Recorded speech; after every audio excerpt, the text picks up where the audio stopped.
80 اور آیت نمبر 57۔ اعوذ باللہ من الشیطان الرجیم، بسم اللہ الرحمن الرحیم۔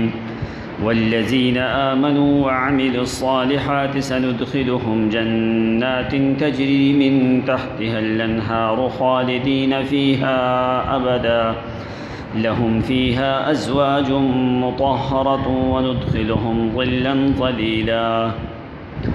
والذین آمنوا، وہ لوگ جو ایمان لے کے آئے، وعملوا الصالحات، اور نیک اعمال کرتے ہیں، سندخلهم، ان قریب ہم ان کو داخل کریں گے، جنات، باغات میں، تجری چلتی ہیں، من تحتها الانہار، جس کے نیچے نہریں، خالدین فیہا، ہمیشہ رہیں گے ان باغات میں، ابداً، ہمیشہ ہمیشہ، لہم فیہا، ان کے لیے اسی باغات میں، ازواج مطہرۃ، صاف ستھری بیویاں ہیں، وندخلہم، اور ہم ان کو داخل کریں گے، ظلا ظلیلا، گھنے ٹھنڈے سائے میں۔ وہ لوگ جو ایمان لے کے آئے اور نیک اعمال کرتے ہیں، ہم ان قریب ان کو باغات میں داخل کریں گے جن کے نیچے نہریں جاری ہیں، جس میں وہ ہمیشہ ہمیشہ رہیں گے۔ ان کے لیے انہی باغات میں پاکیزہ صاف ستھری بیویاں بھی ہیں، اور ہم ان کو گھنے سایوں میں داخل کریں گے۔ اس سے پہلے والی آیات میں اللہ کریم نے کافروں کی جزا کو ذکر کیا، سزا کو ذکر کیا، اور اس آیت میں اللہ کریم نے مومنوں کی جزا کو ذکر کیا۔ کافر لوگ مرنے کے بعد ان کا ٹھکانہ جہنم ہے، اور موت سے لے کے دوبارہ جی اٹھنے تک کا زمانہ وہ سجین کا زمانہ ہے۔ موت سے لے کے دوبارہ جی اٹھنے تک، اس کے لیے یہ برزخ کا زمانہ جو ہے، اس کا نام ہے علیین۔ کلا ان کتاب الفجار لفی سجین وما ادراک ما سجین۔ دوسرے مقام پہ فرمایا ان الابرار لفی نعیم علی الارائک ینظرون، کلا ان کتاب الابرار لفی علیین وما ادراک ما علیون، کتاب مرقوم یشہدہ المقربون۔ انسان کے اوپر موت آتی ہے، موت سے لے کے دوبارہ جی اٹھنے تک یہ جو زمانہ ہے، اس کا نام ہے برزخ۔ وَمِن وَرَائِهِمْ بَرْزَخٌ، کب تک؟ إِلَى يَوْمِ يُبْعَثُونَ، غایہ جو انتہا ہے وہ برزخ کے زمانے کی کب تک ہے؟ مرنے سے لے کے دوبارہ جی اٹھنے تک یہ زمانہ برزخ کا ہے۔ اسی میں قبر ہوتی ہے، اسی میں سب کچھ ہوتا ہے۔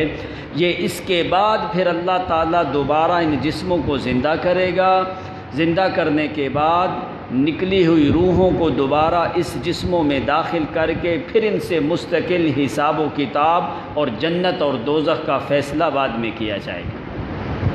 یہ جو زمانہ ہے، اس زمانے میں کافر سجین میں، اور مومن جو ہیں وہ علیین میں جائیں گے۔ کیوں؟ اس لیے کہ سجین ایک جہنم کی وادی ہے جو احادیث میں آتا ہے، لیکن سجین کی مکمل حقیقت، اس کا علم اللہ تعالیٰ کی ذات جانتی، لیکن یہ کافروں کا ٹھکانہ ہے، یہ جہنم کی وادیوں میں سے ایک وادی ہے۔ تو ان کتاب الابرار لفی علیین، علیین بلند مقام ہے مومن کا، اس کی مکمل حقیقت کا علم بھی اللہ تعالیٰ کی ذات کو پتہ ہے۔ وہ جنت کے باغات میں سے کچھ باغات ہیں جو علیین ہے۔ یہاں تک جو ہے آدمی کی مرنے کے بعد سے لے کے دوبارہ جی اٹھنے تک، یہ اس کا عالم قبر ہے، عالم برزخ ہے، یہ اس کا جو ہے زمانہ۔ اس کے بعد جو ہے دوبارہ وَإِذَا النُّفُوسُ زُوِّجَتْ ثم انکم بعد ذلک لمیتون ثم انکم یوم القیامت تبعثون۔ قیامت کے دن اللہ کریم جو ہے پھر دوبارہ انہی جسموں میں نکلی ہوئی روحوں کو واپس لوٹائے گا، دوبارہ زندہ کر کے۔ یحشر الناس الی ارض المحشر، پھر لوگوں کو محشر کی جگہ کے اوپر جمع کیا جائے گا۔ اس کے بعد جو ہے فیصلہ ہوگا جنت کا اور دوزخ کا۔ تو یہاں پہ اللہ تعالیٰ نے کافروں کے لیے فرمایا ٹھکانہ ان کا جہنم ہے، اور مومنوں کا جو ٹھکانہ ہے، اور کون سے لوگ، والذین آمنوا، وہ لوگ جو ایمان لے کے آئے۔ کس چیز کے اوپر ایمان لے کے آئے؟ آمنوا بالکتاب و بسنت رسول اللہ صلی اللہ علیہ وسلم، جو لوگ اللہ تعالیٰ کی کتاب پہ ایمان لے کے آئے اور نبی علیہ الصلاۃ والسلام کی شریعت اور منہج اور سنت کے اوپر جنہوں نے عمل کیا، نیک اعمال کیے، ان کے اعمال میں شرک و بدعات کی ملاوٹ نہ ہوگی تو وہ ہوں گے عامل الصالحات، صالحات اعمال۔ کئی دفعہ اس کی تشریح ہو چکی ہے۔ تو اللہ کریم نے یہاں پہ دو چیزیں ذکر کی، آمنوا وعملوا الصالحات، یہ دو ہی بڑی اہم چیزیں ہیں۔ دوسرے مقام پہ بھی اللہ کریم نے فرمایا کہ جو لوگ من عمل عملا صالحا من ذکر او انثی وہو مؤمن، فرمایا کہ جو بھی مومن ہے اور نیک اعمال کرتا ہے، فَلَنُحْيِيَنَّهُ حَيَاةً طَيِّبَةً، ان کو پھر ہم ایک پاکیزہ حیات طیبہ زندگی دیں گے جو جنت والی زندگی ہے۔ یعنی مومن کے لیے اللہ کریم نے ساری نعمتیں جو رکھی ہیں، موت کے بعد مومن کے لیے ساری نعمتیں اللہ تعالیٰ نے تیار کر کے رکھی ہیں۔ تو یہاں پہ دو چیزیں ذکر کی، آمنوا وعملوا الصالحات۔ آمنوا کیا مطلب؟ اللہ تعالیٰ کی وحدانیت پہ ایمان لے کے آئے، اللہ کی توحید کے اوپر ایمان لے کے آئے، موحدین تھے جن کا ایمان قرآن و سنت کے مطابق۔ اس کے مقابلے میں پیچھے دیکھو، کفروا بآیاتنا، یہاں پہ معنی کیا ہوگا؟ آمنوا بآیاتنا، جو ہماری آیتوں پہ ایمان لے کے آئے۔ ادھر پیچھے کہا کفروا بآیاتنا، جنہوں نے ہماری آیات کا انکار کیا ان کا ٹھکانہ جہنم۔ یہاں پہ فرمایا آمنو، مانا کیا ہے؟ آمنو بآیاتنا، جو ہماری آیات پہ ایمان لے کے آئے اور اسی کے مطابق پیغمبر کے بتائے ہوئے طریقے کے مطابق جنہوں نے عمل کیا، ان کے اعمال میں شرک و بدعت کی ملاوٹ نہ ہوئی، تو ان لوگوں کے لیے کیا ہوگا؟ فرمایا سندخلہم جنات، ان قریب ہم ان کو باغات میں داخل کریں گے۔ اب دیکھو کافروں کے لیے پیچھے لفظ کیا تھا؟ کفروا بآیاتنا سوف نصلیہم نارا، سوف نصلیہم، ایک ہوتا ہے سوف، ایک ہوتا ہے سین۔ سین تقریب کے لیے آتی ہے، جلدی جلدی ہم ان کو داخل کریں گے۔ سوف کچھ دیر کے لیے آتا ہے۔ اب اللہ تعالیٰ نے کیوں کافروں کو لیٹ داخل کرے گا اور مومنوں کو جلدی جنت میں داخل کر دے؟ حالانکہ یہ قرآن نے معنی کیا سمجھایا ہے؟ فرمایا سوف آتا ہے بعید کے لیے، تھوڑا دور۔ تو قرآن نے اشارہ دیا کہ کافروں کو دنیا کی زندگی میں ہم کچھ دیر مہلت دے دیتے، مہلت دے دیتے ہیں دنیا کی زندگی میں، اس لیے فرمایا سوف نصلیہم، یعنی کچھ دیر کے بعد ہم ان کو دوزخ میں داخل کر دیں گے۔ سوف بعید کے لیے آتا ہے۔ تو قرآن نے باریک اشارہ دے دیا اس بات کی طرف کہ ہم دنیا کی زندگی میں کافروں کو زیادہ مہلت دے دیتے۔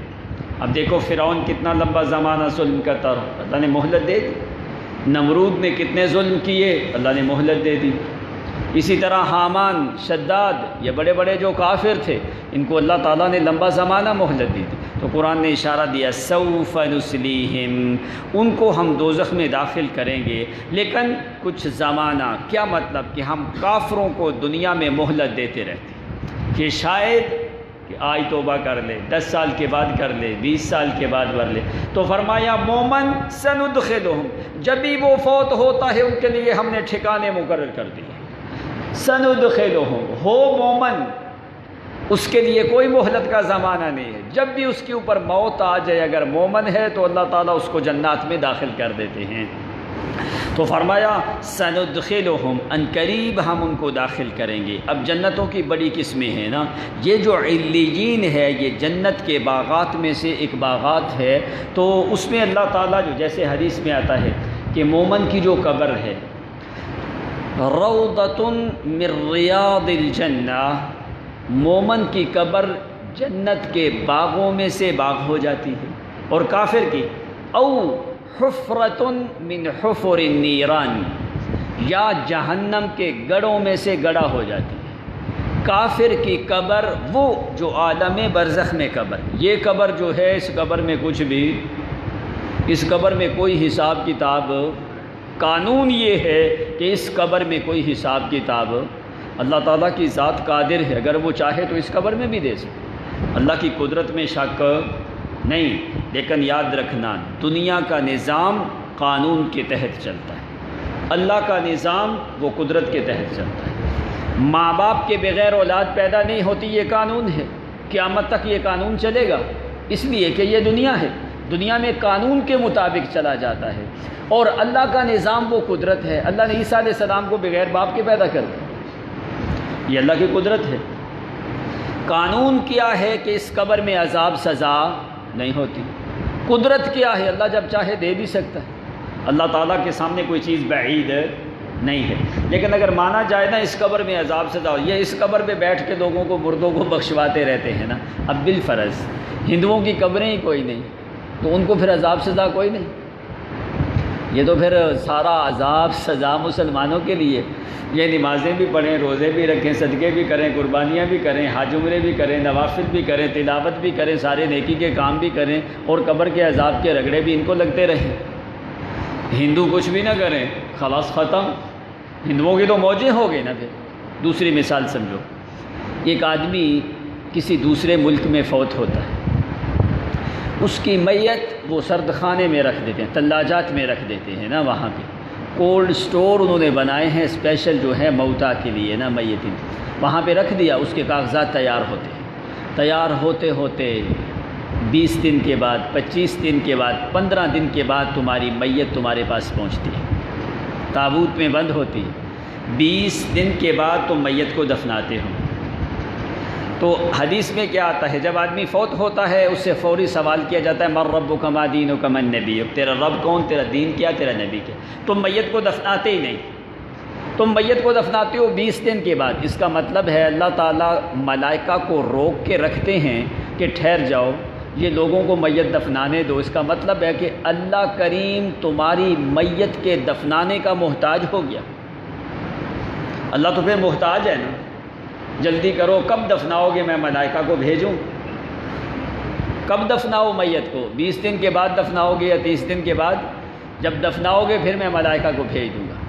ادھر حدیث جب انسان کی روح نکلتی ہے، قرآن نے کیا کہا، ثم اماتہ فاقبرہ، فرمایا ہم اس کو موت دیتے ہیں، اسی لمحے ہم اس کو قبر دے دیتے ہیں۔ فاقبرہ، فا تعقیب کے لیے آتے ہیں، معنی کیا ہوتا ہے، مثال کے طور پہ میں کہتا ہوں حاجی صاحب داخل ہوئے، ساتھ ہی دوسرا آدمی داخل ہو گیا،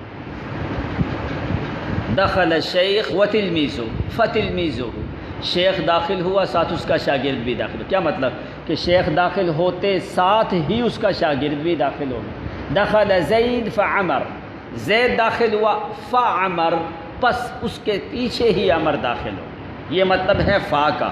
اب قرآن نے کیا کہا، ثم اماتہ فاقبرہ، فرمایا پھر اس کو وہ موت دیتا ہے، فوری اس کو قبر دے دی جاتی۔ وہ قبر اصل اللہ تعالیٰ کی ذات دیتے ہیں جو عالم برزخ میں، اب موت اللہ دیتا ہے تو قبر بھی اللہ تعالیٰ کی ذات۔ اب قرآن نے تو یہ فیصلہ کر دیا نا، اس قبر میں حساب کتاب ہوتا ہے، وہ قبر بڑھتی بھی ہے، پسلیوں میں پسلیاں چلی جاتی ہیں، جہنم کے گڑھوں میں سے گڑھا ہو جاتی ہے، یا جنت کے باغوں میں سے باغات ہو جاتی ہے۔ یہ قبر وہ حدیث میں ایسے کہ پسلیوں میں پسلیاں چلی جاتی ہیں اور آوازیں جیسے نکلتی ہیں، فرمایا کہ اگر ساری دنیا سنتی ہے الا الثقلین، مگر جنات اور انسان نہیں سنتے نا۔ اب یہ قبر آپ نے کبھی دیکھا ہے کہ یہ پسلیوں میں پسلیاں چلی جائیں، یہ قبر کشادہ ہو جائے یا کم ہو جائے؟ یہ تو کچھ بھی نہیں ہوتا۔ ادھر قرآن پاک نے کہا النار یعرضون علیہا غدوا وعشیا، فرعون مر گیا، اس کی میت آج بھی ایجپٹ کے میوزیم میں پڑی ہے نا، مصر کے عجائب گھر میں پڑی ہوئی ہے۔ قرآن کہتا ہے النار یعرضون علیہا غدوا وعشیا، صبح شام اس کو جہنم کا عذاب دیا جاتا ہے، جہنم میں پیش کیا جاتا ہے۔ اب وجود اس کا یہاں پہ ہے، اور یہ جو عذاب ہے اس کو قبر میں عذاب ہو رہا ہے، اور وہ قبر کدھر ہے؟ وہ عالم برزخ کی قبر ہے۔ وہاں پہ عذاب سزا جو ہے اس کو ہوتا ہے، وہ قبر بڑھتی ہے، کم ہوتی ہے، اس میں عذاب ہوتا ہے، سزا ہوتا ہے۔ اس قبر میں چاہے تم دفناؤ یا نہیں دفناؤ، جلاؤ دفناؤ، جدھر مرضی جائے، مرتے ہی اللہ تعالیٰ عالم برزخ میں انسان کو قبر دے دیتے، اسی قبر میں مثالی وجود کے ساتھ جو ہے اس سے سوال و جواب کیے جاتے ہیں، اسی قبر میں اس کو عذاب سزا ہوتا ہے، اس میں کچھ بھی ہوتا نہیں ہے۔ اگر اس میں مانا جائے تو یہ ناعقل تسلیم کرتی ہے۔ یاد رکھو ہمیشہ عقل کو دین کے تابع کرو، دین کو عقل کے تابع نہ کرو۔ کب انسان گمراہ ہوتا ہے؟ اس وقت انسان گمراہ ہوتا ہے جب وہ دین کو عقل کے تابع کرتا ہے۔ اس وقت انسان گمراہ ہوتا ہے جب وہ دین کو اپنی عقل کے تابع کرتا ہے، اس وقت گمراہ ہو جاتا ہے۔ کب انسان ٹھیک رہتا ہے؟ جب اپنی عقل کو دین کے تابع کرتا ہے۔ جیسے دین ہے، اب تمہاری عقل کیا کہتی ہے؟ موزے پہنے ہیں تو مسح کدھر کیا جائے؟ موزہ پہنا ہو تو مسح کدھر کیا جائے؟ اس لیے کہ موزہ تو نیچے سے گندا ہوتا ہے، چاہیے عقل یہ کہتی ہے کہ نیچے سے اس کو مسح کیا جائے، لیکن شریعت کہتی ہے اوپر سے مسح کیا جائے۔ اب کیوں؟ جس وقت یہاں پہ تم اپنی عقل کو دین کے تابع کرو گے تو معنی تمہیں سمجھ میں آ جائے گا۔ حالانکہ اصل حقیقت کیا ہے؟ کیوں شریعت نے تمہیں حکم دیا ہے کہ موزے کے اوپر سے مسح کرو؟ زمین جتنے بھی گندے جراثیم ہوتے ہیں، جو بھی ناپاک چیز ہوتی ہے، زمین اس کو صاف کر دیتی ہے۔ سب سے گندے جراثیم کتے کے ہوتے ہیں، جو کسی صابن سے برتن صاف نہیں ہوتا۔ تو نبی علیہ الصلوۃ والسلام نے فرمایا اذا ولغ الكلب في اناء احدكم فليغسله 3 مرات فليغسله مرتين وبالتراب ثالثا یا وبالثلاث ترابا، ایسے کوئی الفاظ حدیث میں آتے۔ اذا ولغ الكلب في اناء احدكم، فرمایا جس وقت کتا تمہارے برتن میں سانس چھوڑ جائے نا، سونگھ جائے یا کوئی چیز پی جائے، فی اناء احدکم فلیغسلہ، اس کو دھو لو 3 دفعہ اور تیسری دفعہ مٹی کے ساتھ، یا 3 دفعہ ہی مٹی کے ساتھ۔ آج تمہاری سائنس جو ہے وہ بھی اس بات کی گواہ ہے کہ یہ نبی علیہ الصلوۃ والسلام نے 1400 سال پہلے اس بات کو ذکر کر دیا۔ وہ کہتے ہیں جتنی چیزوں کے گندے سے گندے جراثیم ہیں وہ مٹی کے علاوہ نہیں کسی چیز سے صاف ہوتے۔ اب موزہ جب تم پاؤں رکھتے ہو تو موزی کی نیچے والی سائڈ گندی جو ہوتی ہے وہ زمین کے ساتھ رگڑتی رہتی ہے، رگڑ کے وہ چیز نیچے سے پاک ہو جاتا ہے اور گرد و غبار اڑ کے اس کی اوپر والی سائڈ پہ آ جاتا ہے۔ اس لیے شریعت نے تمہیں حکم دیا ہے کہ موزے کے اوپر مسح کرو، گرد و غبار اوپر اڑ کے آتا ہے، نیچے سے چلتے چلتے جو ہے وہ موزہ سے صاف ہو جاتا ہے۔ لیکن لوگوں نے بڑا اس بات کے اوپر اعتراض کیا کہ دیکھو جی پاؤں تو نیچے سے گندا ہوتا ہے تو شریعت نے کہا مسح اوپر سے کرو، ہماری عقل نہیں مانتی۔ تو وہ اس بات کے اوپر گمراہ ہو گئے، انہوں نے دین کو عقل کے تابع کرنے کی کوشش کی تو گمراہ ہو گئے۔ لیکن اگر صحیح معنوں میں عقل کو دین کے تابع کرو گے تو آدمی کبھی بھی گمراہ ہو سکتا۔ اس کی بہت سی اور بھی مثالیں ہیں، لیکن شریعت نے جو معاملات تمہیں بتائے ہیں اس میں کسی قسم کا شک اور شبہ نہیں ہو سکتا۔ تو اس لیے اللہ کریم نے فرمایا کہ وہ لوگ جو ایمان لے کے آئے اور نیک اعمال کرتے ہیں، تو اصل قبر جو ہے وہ عالم برزخ کی ہے، یہ قبر نہیں ہے۔ اس کو اصل قبر کہا گیا، اس کو کہا گیا حفرہ۔ حفرہ کہا جاتا ہے ایک گڑھے کو۔ کیوں اللہ نے حیوانوں کے لیے قبریں نہیں رکھیں اور انسانوں کے لیے قبریں کیوں رکھی ہیں دنیا میں؟ انسان، حیوان بھی ایک زیرو چیز ہے، انسان بھی زیرو چیز ہے۔ عام جو ہے منطق کی زبان میں انسان کو حیوان ناطق بھی کہا جاتا ہے، اگر کسی کو حیوان کہو تو وہ غصہ کر لیتا ہے لیکن انسان جو ہے یہ حیوان ناطق ہے۔ اصل میں حیوانات، حیوان ہے حیات سے، جس میں حیات ہے، آگے پھر حیوانات کی قسمیں ہیں۔ انسان حیوان ناطق ہے، گھوڑا حیوان ناحق ہے، کوئی دوسرا حیوان ہے، کوئی دوسرا حیوان ہے۔ تو اسی طرح اللہ تعالیٰ نے انسانوں کے لیے قبر رکھی ہے۔ کیوں؟ اس لیے لَقَدْ خَلَقْنَا الْإِنسَانَ فِي أَحْسَنِ تَقْوِيمٍ، فرمایا انسان کو سب سے اعلیٰ مخلوق پیدا کیا. وَلَقَدْ كَرَّمْنَا بَنِي آدَمَ، مجھے اپنی ذات کی قسم ہم نے بنی آدم کو سب سے زیادہ عزت والا پیدا کیا ہے. اب انسان جو ہے سب سے زیادہ عزت والے، اس کے جب تک اس کے وجود میں روح ہے اس کی تعظیم ہے، جب اس کی روح نکل جائے اللہ نے پھر بھی اس کی تعظیم کی. فرمایا جس طرح حیوانوں کا وجود باہر رہتا ہے، جانور کھا جاتے ہیں، اس کی بے حرمتی ہوتی ہے، ایسے یہ اشرف المخلوقات ہے، اس کے وجود کی جو ہے وہ بے حرمتی نہیں ہونی چاہیے. اس کو باعزت طریقے کے ساتھ اس کو زمین کے اندر دفن کر دو تاکہ کوئی جانور، کوئی حیوان، کوئی درندہ اس کی بوٹیاں نوچ کے نہ لے جائے. اس وجہ سے آ کے اشرف المخلوقات ہونے کی وجہ سے آ کے انسان کو اللہ تعالیٰ نے قبر دی ہے، لیکن جو ہے حیوانوں کو یہ چیزیں نہیں دی، اس لیے کہ انسان اعلیٰ مخلوق ہے. تو یاد رکھو اللہ کریم کے ہاں وہی اعلیٰ بندہ ہے جو ایمان والا ہے. جو ایمان والا نہیں ہے، قرآن نے کہا کل انعام بل ہم اضل، وہ تو ایسے ہیں جیسے جنگل کے جانور ہیں، وہ تو جنگل کے جانوروں کی طرح ہے. اس کی عزت تعظیم اللہ تعالیٰ کے ہاں کوئی بھی نہیں ہے. اس لیے قرآن نے فرمایا کہ وہ جو مومن ہیں سندخلہم عن قریب، ہم ان کو داخل کریں گے کہاں؟ جنات، باغات میں. اب جنت کی بہت سی قسمیں آپ کو میں نے کل بتایا کہ جنت 66 مقامات میں قرآن مقدس میں موجود ہے جو مفرد ہے. جنات، باغات میں داخل کیا جائے گا. اب جنتیں کتنی ہیں؟ جنت الاعلیٰ، 7 قسم کی بڑی جنتیں ہیں. جنت الاعلیٰ، جنت الفردوس، جنت المأویٰ، جنت الخلد، جنت عدن، جنت النعیم، جنت فردوس، یہ ساری جنتیں ہیں.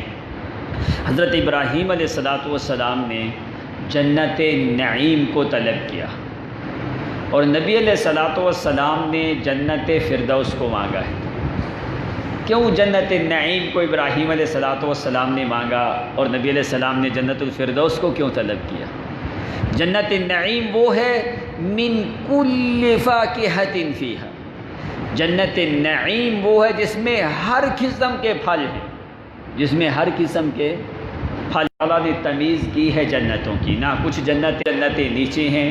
ایک جنت کے بارے میں فیہا من کل الثمرات، دوسری جنت میں، دوسری 2 جنتوں میں قرآن نے فرمایا فیہما فاکہۃ، اس میں پھل ہیں، ونخل ورمان، اس میں انگور ہے، کھجور ہے، انار ہے. پہلی جنتیں جو اوپر 2 آمنے سامنے جنتیں ہیں ان کے بارے میں فرمایا فیہما من کل فاکہۃ زوجان، اس میں ہر قسم کا پھل ہے. وہ جو اوپر والی 2 جنتیں ہیں وہ کون سی ہیں؟ ایک طرف جنت نعیم ہے، ایک طرف جنت فردوس. ان کا لیول ایک ہے لیکن فرق کیا ہے؟ جنت فردوس جو ہے اس کا چھت اللہ کا عرش ہے، اس کا چھت جو ہے وہ اللہ کا عرش ہے. قرآن نے کیا کہا؟ اب پھر جنت فردوس میں طبقات ہیں. طبقات سمجھتے ہو؟ ایک محل ہے اس کے 4 فلور ہیں، ایک محل ہے اس کے 12 فلور ہیں، ایک ہوٹل 5 سٹار ہے اس کے 70 فلور ہے. دیکھا آپ نے؟ بڑے بڑے ہیں گے نہیں؟ یہ کیا ہے؟ وہ بھی ہوٹل ہے، وہ بھی ہوٹل ہے، وہ بھی ہوٹل ہے. وہ 5 سٹار ہے، ایک 4 سٹار ہے، ایک 3 سٹار ہے. جنت فردوس تمہاری سمجھنے کے لیے وہ 5 سٹار ہے، ٹھیک ہے؟ اس میں طبقات ہیں اعلیٰ قسم کے. اس لیے 5 سٹار جو ہوٹل ہوتا ہے اس میں ہر قسم کی سہولیات ہوتی ہے نا. تو جنت فردوس جو ہے اس میں ہر قسم کی سہولیات ہیں. اس لیے قرآن نے کہا فیہما من کل فاکہۃ، ہر قسم کا پھل. دوسری کے بارے میں فرمایا فیہما فاکہۃ ونخل ورمان، ان دوسری جنتوں میں بھی پھل ہیں.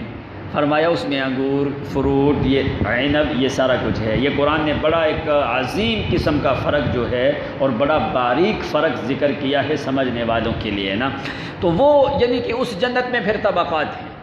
اور یہ نہیں کہ مومن کیا جنت فردوس تک جا سکتا ہے یا کہ نہیں جا سکتا. اب قرآن نے دیکھا، قرآن نے فرمایا ان الذین آمنوا وعملوا الصالحات کانت لہم جنات الفردوس نزلا. فرمایا کہ مومن جو ہیں نیک اعمال کرنے والے ان کے لیے جنات الفردوس، جنات جمع ہے، باغات ہیں فردوس کے، یعنی جنت فردوس، تو وہاں پہ قرآن نے معنی کیا سمجھایا؟ جنات الفردوس۔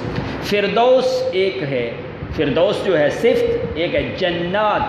آگے اس فردوس کی قسمیں جنات ہے، بہت سی جنتیں ہیں جو فردوس کے طبقات اوپر نیچے جو ہیں، تو مومنوں کو اللہ تعالیٰ جو ہے ساری جنتوں میں ضرور گھمائے، کسی نہ کسی طرف سے ساری جنتوں میں اللہ تعالیٰ مومنوں کو ضرور چکر لگوائے گا، یہ نہیں ہے۔ اسی لیے صحابی نے کہا اللہ کے پیغمبر، بڑا پریشان صحابی رو رہے تھے، نبی علیہ الصلوۃ والسلام آئے، رات گزر گئی، ساری رات صحابی روتے رہے، آگے دوسرا دن آیا تو نبی علیہ السلام نے فرمایا ما یبکی کا یا ثوبان، کیوں رو رہے ہو؟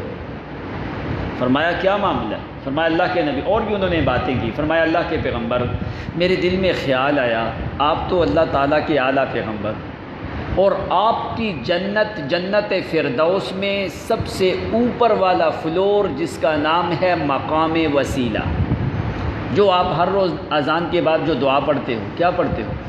اللہم رب هذه الدعوة التامة والصلاة القائمة آت محمدا الوسیلہ والفضیلہ۔ یہ کیا ہے وسیلہ؟ یہ وہ وسیلہ نہ سمجھنا یا اللہ نبی دا وسیلہ واسطہ، یہ وہ واسطہ وسیلہ نہ سمجھ لینا کہیں، وہ واسطہ وسیلے کا شریعت میں جواز کوئی نہیں ہے۔ یہ وہ مقام وسیلہ ہے جو جنت الفردوس میں سب سے ٹاپ فلور کے اوپر، سب سے اوپر والا فلور ہے، اور اس کا چھت اللہ کا عرش ہے۔ تو نبی علیہ الصلوۃ والسلام نے صحابہ کو کہا کہ میرے لیے مقام وسیلہ کی دعا کیا کرو، تو صحابہ نے پوچھا اللہ کے پیغمبر مل وسیلۃ یا رسول اللہ صلی اللہ علیہ وسلم، اللہ کے پیغمبر وسیلہ کیا چیز ہے؟ آپ نے فرمایا اعلی درجۃ فی الجنہ سقفہ عرش الرحمن، فرمایا وہ سب سے جنت میں سب سے اعلیٰ مقام ہے اور اس کا چھت اللہ کا عرش ہے۔ فرمایا وہاں پہ جائے گا رجل واحد، صرف ایک ہی بندہ وہاں پہ جائے گا، اس مقام میں صرف ایک ہی بندہ جائے گا۔ تو آپ نے فرمایا انا ارجو الی اللہ، اللہ تعالیٰ سے وہ میں محمد امید کرتا ہوں کہ وہ ایک بندہ میں محمد ہی ہوں گا انشاءاللہ، ٹھیک ہے؟ یعنی وہ مقام وسیلہ ہے، اس مقام وسیلہ کے لیے آپ اذان میں ہر روز جو ہے یہ دعا کرتے ہو اللہم رب هذه الدعوة التامة والصلاة القائمة آت محمدا الوسیلہ والفضیلہ وابعثه مقاما محمودا الذی وعدته، وہی مقام محمود ہے، وہی مقام وسیلہ ہے۔ تو وہ یعنی کہ جنتوں میں، تو اس لیے فرمایا جنات، مختلف قسم کی جنات ہیں، کوئی جنت ہے کبھی کوئی، اگر اللہ تعالیٰ صرف مومن کو کسی ایک ادنا ہی جنت میں داخل کر دے، دوزخ سے بچا لے، تو یہ بہت بڑی اللہ تعالیٰ کی رحمت ہے۔ اس لیے فرمایا جنات تجری من تحتها الانہار، کہ وہ باغات ہیں جن کے نیچے نہریں جاری ہیں۔ جنات جمع ہے جنہ کی۔ اب قرآن نے جنت کو جنت کیوں رکھا ہے؟ اس لیے جنہ جنت ہے جنہ سے، جنہ کا مطلب ہوتا ہے ستارہ، چھپی ہوئی چیز۔ اب جنت کی کسی نعمت کو مکمل طور پہ اس کی حقیقت کا تمہاری عقل میں آنا یہ محال ہے کہ تم کہو کہ جنت وہ چیز ہی چھپی ہے۔ کیسے چھپی ہے؟ نبی علیہ السلام نے کیا فرمایا؟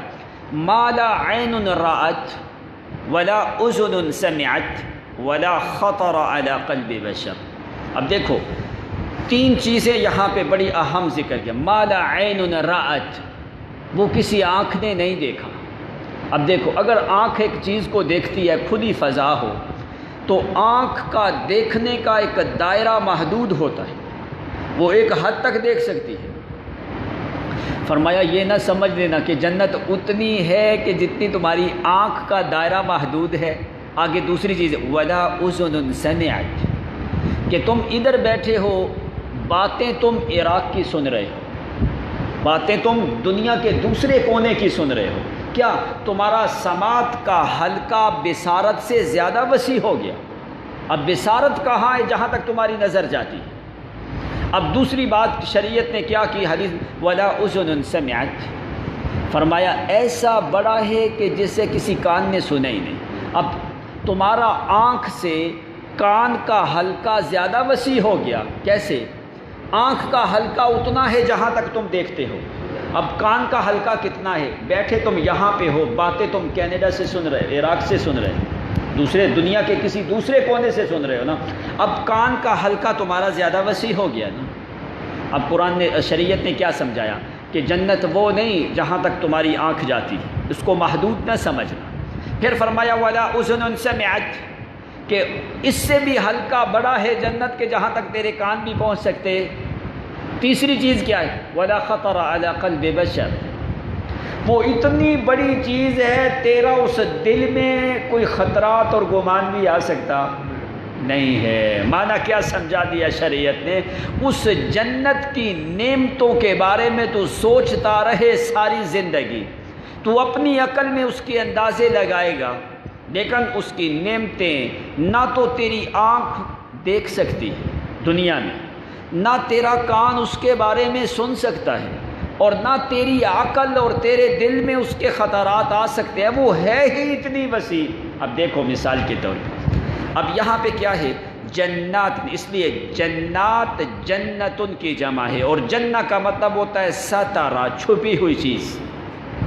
تمہیں کبھی بھی وہ دنیا میں نہ تم دیکھ سکتے ہو، نہ تمہارا کان ایسی باتوں کو جو ہے تمہاری عقل میں لا سکتا ہے، نہ تمہارے دل میں اس کا کھٹکا سکتا ہے. اب کیسے؟ اب مثال ذرا یہاں سے سمجھ لو. تجری من تحتها الانہار، قرآن نے کہا اس کے نیچے نہریں جاری ہیں. اب تمہاری عقل نے کیا سمجھا اس سے کہ نہر کس طرح کی ہوتی ہے؟ تمہاری عقل نے کہا نہر وہ ہے جس کے دو کنارے ہوں اور اس کے درمیان پانی چلے. یہ تم نے نہر سمجھی نا، جس کے دو کنارے ہوں. الماء یمشی بین الشاطئین، وہ نہر ہے جس کے دو کنارے ہوں اور اس کے درمیان پانی چلے، اور اس کی سائڈوں کے اوپر زنگ بھی لگا ہوتا ہے. لگا ہوتا ہے کہ نہیں؟ گھاس بھی ہوتا ہے.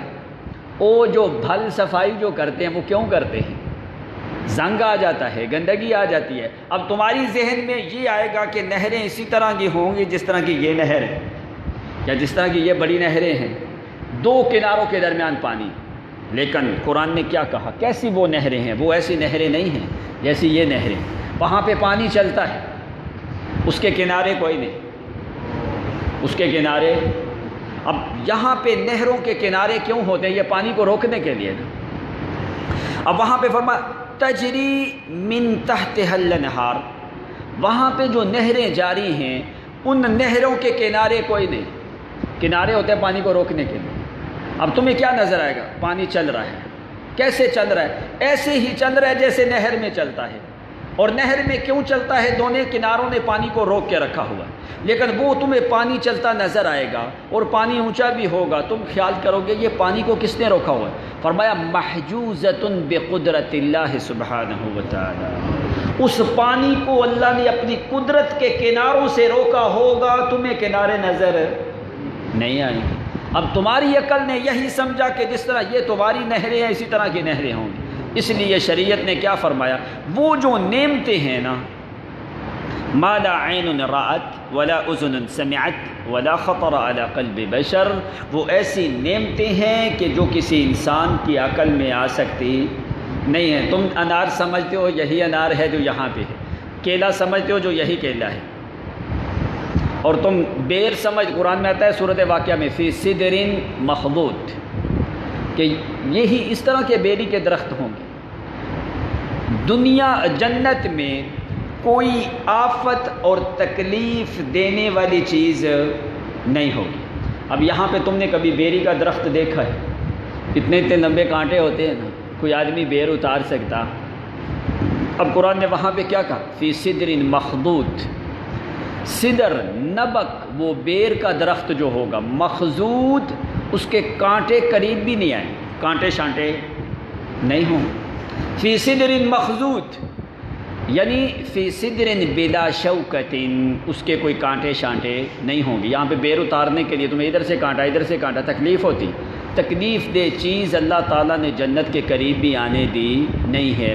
تو وہ بیر کس طرح کا ہوگا؟ جس طرح یہ تمہارے بیر ہیں اس طرح کے بیر شیر وہ نہیں ہوں گے. اب قرآن نے کہا جنتوں میں 4 نہریں ہیں، مثل الجنت التي وعد المتقون فيها انہار من ماء غیر آسن، کہ وہ ایسی نہریں ہیں جس کا پانی خراب نہیں ہونے والا۔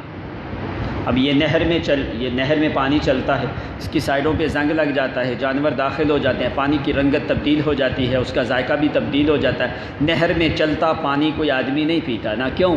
وہ کہتا ہے اس کی رنگت بھی خراب ہے، اس کا ذائقہ بھی خراب ہے۔ اور یہ نہریں تمہاری کبھی خشک ہو جاتی ہیں، کبھی چلتی ہیں۔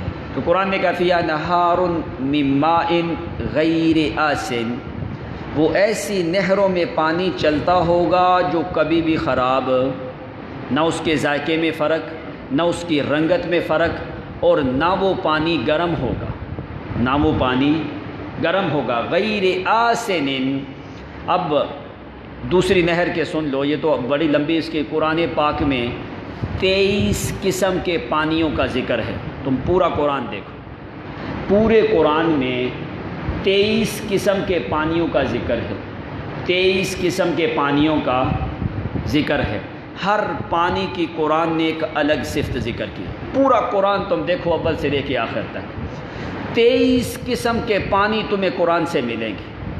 تم تو یہ ایک ہی پانی سمجھتے ہو نا، ٹھیک ہے، ہر ایک پانی کی قرآن نے الگ صفت ذکر کی ہے۔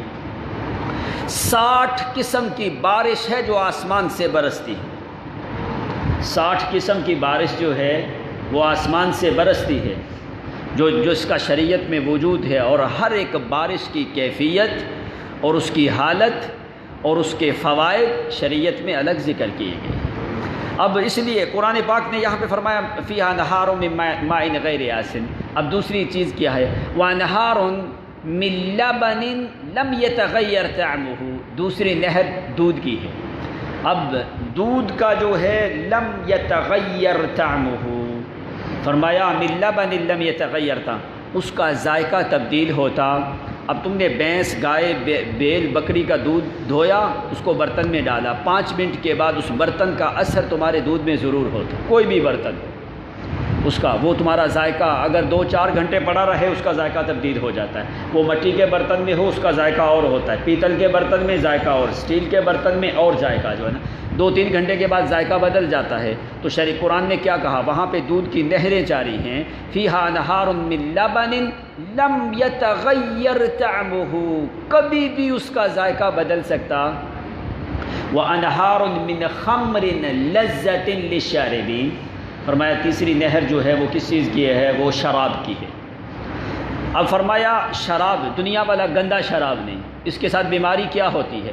ایک تو آدمی اس شراب کے ساتھ سر میں درد ہوتی ہے، آدمی کی عقل بہک جاتے، لا یصدعون عنہا ولا ینزفون، یہ دونوں چیزیں وہاں پہ نہیں ہوں گی۔ تیسری بات، اب اس شراب کو کوئی بھی شرابی لذت لے کے نہیں پیتا، اس نے جام میں ڈالا فوری پی گیا، جام میں ڈالا فوری پی گیا۔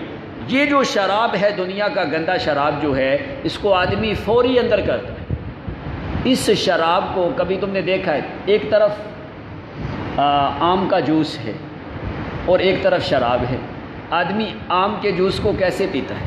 آہستہ آہستہ پیتا ہے نا۔ کیوں آہستہ پیتا ہے؟ کیوں آہستہ پیتا ہے؟ اس لیے کہ وہ لذت لے کے پیتا ہے، اور شراب کو ایک ہی دفعہ پی لیتا ہے۔ اب قرآن شریعت نے کہ قرآن نے کیا ذکر کیا؟